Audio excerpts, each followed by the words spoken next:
Sensation. Sensation, le MAG. Bonjour à tous et bienvenue sur Sensation en partenariat avec TV78 pour combattre l'isolement et offrir à nos seniors précaires un lien social essentiel. L'association Les Petits Frères des Pauvres met en place différentes actions tout au long de l'année à destination des plus âgés. Pour en parler avec nous, je reçois aujourd'hui Dominique Marché, bénévole à l'association et responsable de l'équipe Plaisir Les Clés Villepreux. Bonjour. Bonjour. Alors Merci de nous accueillir. Mais de rien. J'ai pu dépeindre les grandes lignes de l'association Les Petits Frères des Pauvres. Pouvez-vous nous raconter plus en détail les objectifs de l'association ?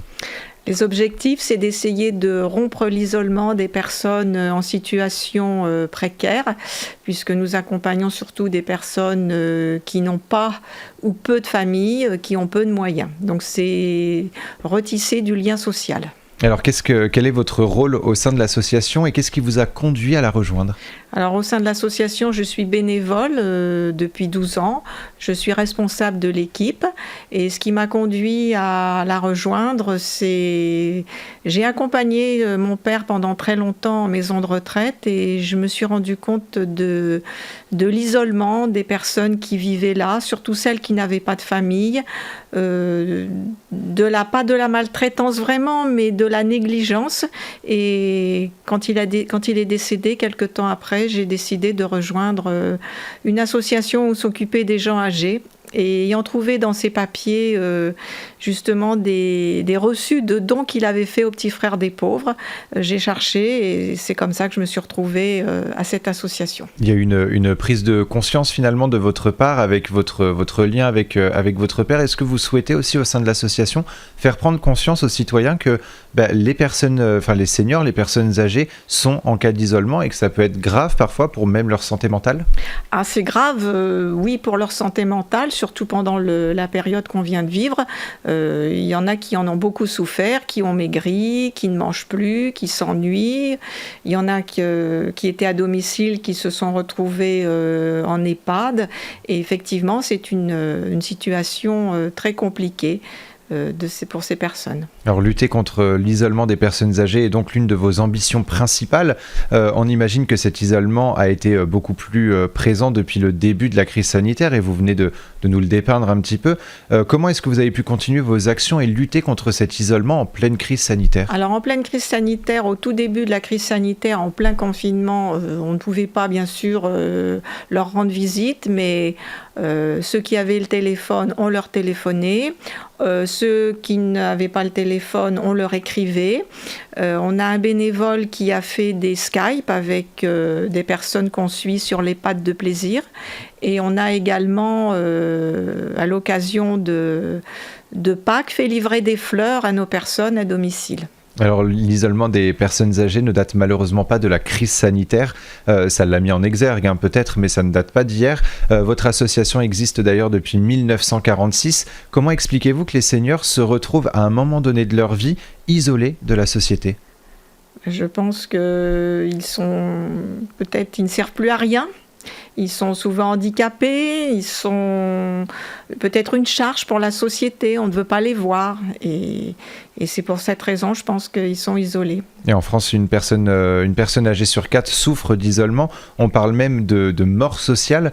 Qu'est-ce que vous mettez en place pour permettre de rompre cet isolement ? Est-ce qu'il y a des activités, des rencontres ? Alors nous, notre but principal, c'est les visites, soit en structure collective ou à domicile, des bénévoles qui se rendent chez les personnes une fois par semaine et qui essayent de discuter, de retisser du lien social. Et puis on a beaucoup d'activités. On a un local à Plaisir dans lequel on fait des activités, des goûters, des jeux, des animations.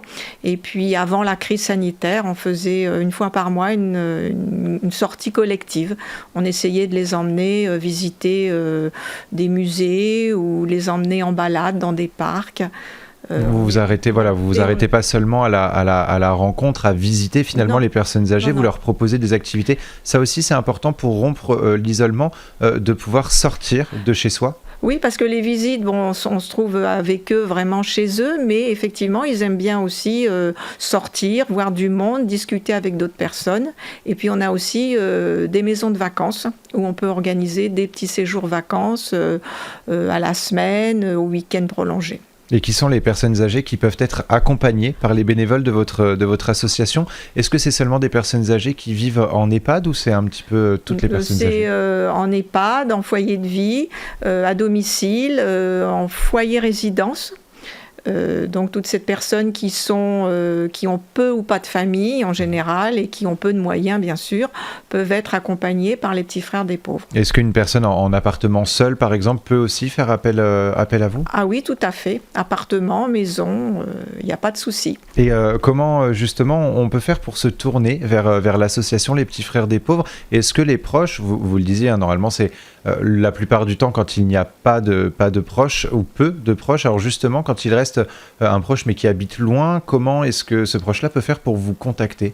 Alors en général, on est contacté par les assistantes sociales, les services sociaux des villes, également à l'hôpital, enfin à l'EHPAD par des cadres.